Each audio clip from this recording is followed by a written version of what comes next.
To एनजीकॉन academy students. और अब जो हमारा टॉपिक है वो है टेम्परेचर इफेक्ट ऑन रेजिस्टेंस।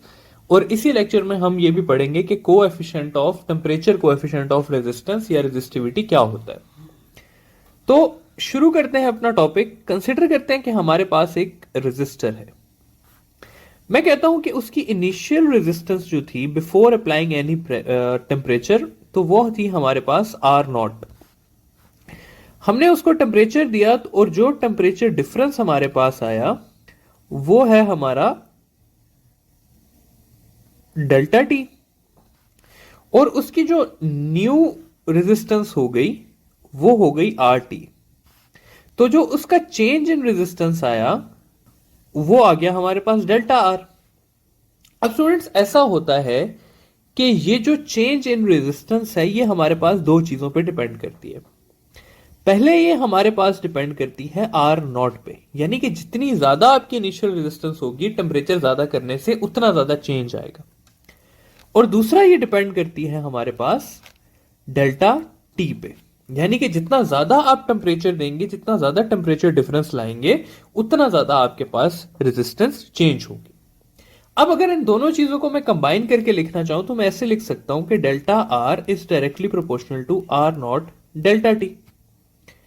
और जब मैं इस डायरेक्टली प्रोपोर्शनल का साइन हटाऊंगा तो यहां पर मुझे एक कांस्टेंट लगाना पड़ेगा, और वो कांस्टेंट होता है हमारे पास alpha R naught delta T. तो ये आ जाएगा मेरे पास चेंज इन टेम्परेचर की इक्वेशन।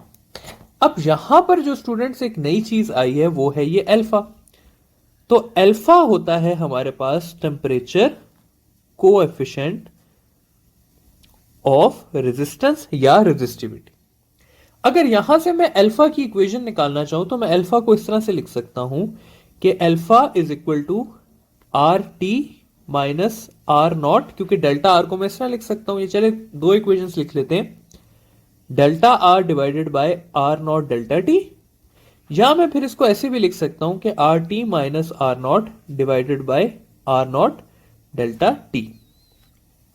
अब यहां से अल्फा की इन दो इक्वेशन से अगर मैं आपसे यह सवाल करना चाहूं कि एक एमसीक्यू का आप लोग जरा मुझे आंसर दें कि अल्फा डिपेंड्स ऑन, और ऑप्शन में आप लोगों को दे देता हूं टेम्परेचर रेजिस्टेंस का डिफरेंस, ये आपका ए ऑप्शन आ गया। बी ऑप्शन आपके पास आ गया टेम्परेचर डिफरेंस। सी ऑप्शन आपके पास आ गया इनिशियल रेजिस्टेंस। डी ऑप्शन आ गया आपके पास नन ऑफ दीज। और ई मैं कह देता हूं कि ऑल ऑफ दीज। तो आप में से मेजॉरिटी का यही आंसर होगा कि इसका आंसर ऑल ऑफ दीज है, जबकि इसका आंसर जो है वो नन ऑफ दीज है।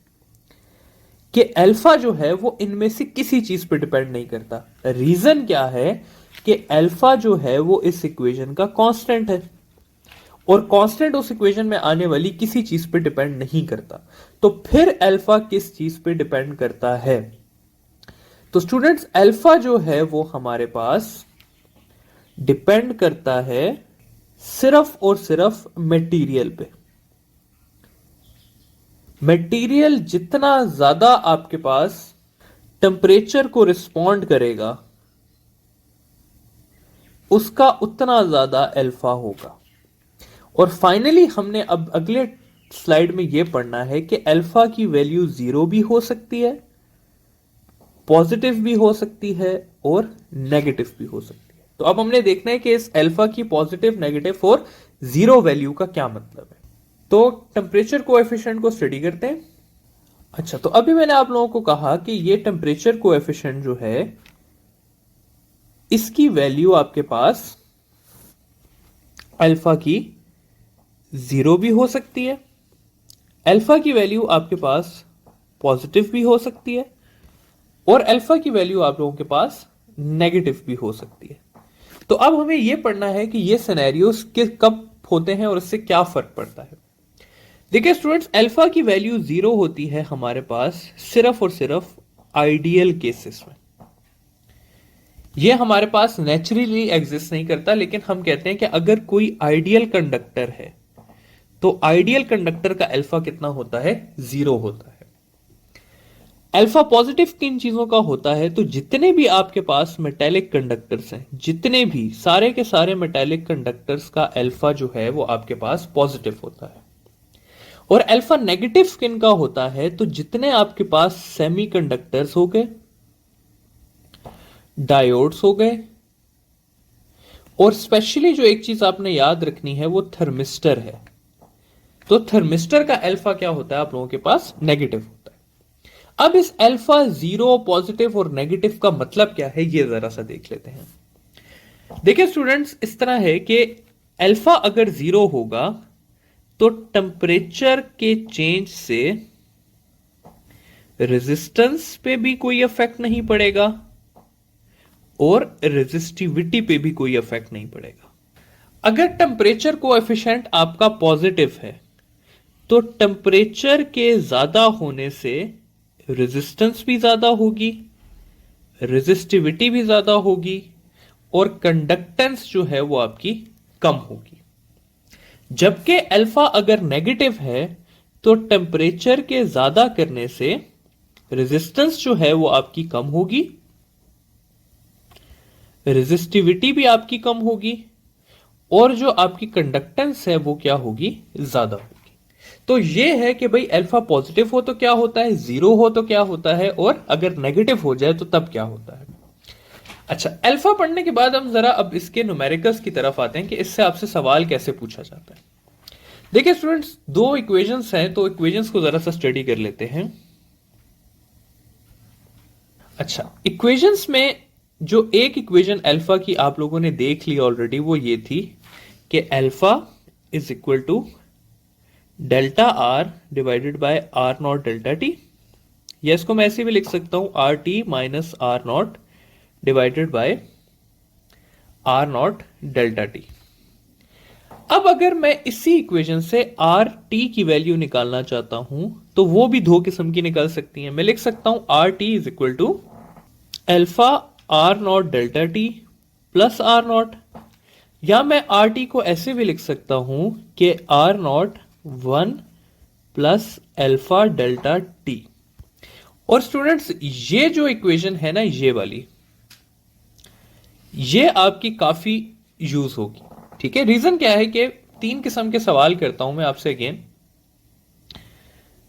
वही आ जाता है हमारे पास अल्फा जीरो का सवाल, अल्फा पॉजिटिव का सवाल और अल्फा नेगेटिव का सवाल। अच्छा, अब मैं कहता हूं आप लोगों को कि लेट से आपका अल्फा जीरो है, तो ये जो इक्वेशन है ये किस तरह से चेंज होगी कि मैं आपको दे देता हूं लेट से वैल्यू के आर नॉट आपके पास 10 ओहम है, आपने टेम्परेचर राइज किया है बाय 10 डिग्रीज, तो आपका फाइनल जो रेजिस्टेंस है वो कितनी होगी, और अल्फा कितना दिया हुआ है? जीरो दिया हुआ है। तो ये इक्वेशन चेंज होके कुछ इस तरह से हो जाएगी कि R T is equal to R naught 1 plus alpha delta T. अब अल्फा क्योंकि आपके पास जीरो है तो ये आपके पास पीछे आ जाएगा R T is equal to R naught, और यहां पर देखें कि कोई चेंज नहीं आया, यानी कि जितना आर नॉट था उतना ही क्या है आपका आर टी है। इसके मुकाबले में अगर मैं आप लोगों से ये सवाल, सेम यही सवाल इस तरह से कर लूं कि आर नॉट आपके पास 10 ओहम है, डेल्टा टी जो है वो आपका 10 डिग्री राइज किया है हमने, आर टी आप फाइंड करें अगर अल्फा जो है वो लेट से 1 है आपका, तो अब यही इक्वेशन चेंज होके इस तरह से हो जाएगी कि R T is equal to R naught आपके पास दिया हुआ है 10, 1 प्लस 1 इंटू 10, तो ये चेंज होके आर टी हो जाएगा आपके पास 10 और 11, और आर टी आ जाएगा आपके पास 110। तो यहां पर आप देखें कि आर नॉट आपका 10 था जबकि आर टी आपका 110 हो गया, यानी कि आर टी क्या हो गया? ज्यादा हो गया। तो अगर अल्फा पॉजिटिव होगा तो आर की वैल्यू क्या होगी आपके पास? ज्यादा होगी।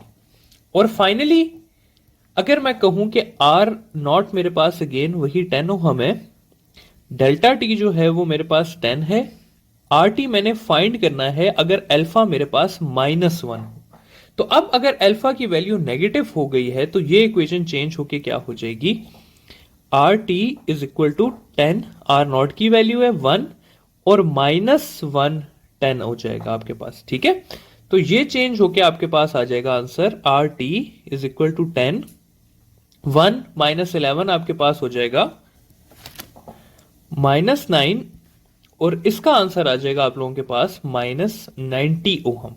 यानी कि पहले जो था वो 10 ओहम पे था और अब वो कितने पे आ गया, -90 ओहम पे आ गया। ठीक है, तो इसका मतलब है कि उसकी रेजिस्टेंस क्या हुई है, पहले से कम हुई है।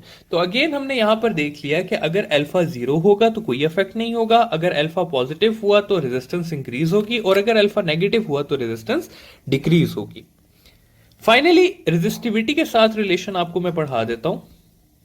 बहुत सिंपल सी चीज है कि हमने ये देखा अभी कि अल्फा जो है वो इक्वल होता है delta R divided by R naught delta T के, या इसको मैं लिख सकता हूं कि R T minus R naught divided by R naught delta T. अब जरूरी नहीं है स्टूडेंट्स कि ये इक्वेशन आपको सिर्फ और सिर्फ रेजिस्टेंस के साथ दी जाए। असल में हमें यह पता है कि रेजिस्टेंस और रेजिस्टिविटी क्योंकि डायरेक्टली प्रोपोर्शनल होते हैं, तो ये ऊपर वाली इक्वेशन मैं रेजिस्टिविटी की फॉर्म में भी लिख सकता हूं और मैं लिख सकता हूं कि alpha is equal to delta resistivity divided by resistivity delta T, या मैं लिख सकता हूं कि resistivity at final temperature minus resistivity at initial temperature divided by resistivity delta T. तो आप ये इक्वेशन रेजिस्टेंस के साथ भी यूज कर सकते हैं और रेजिस्टिविटी के साथ भी यूज कर सकते हैं। तो ये हमारा टेम्परेचर से रिलेटेड जो रेजिस्टेंस का टॉपिक था वो एंड होता है।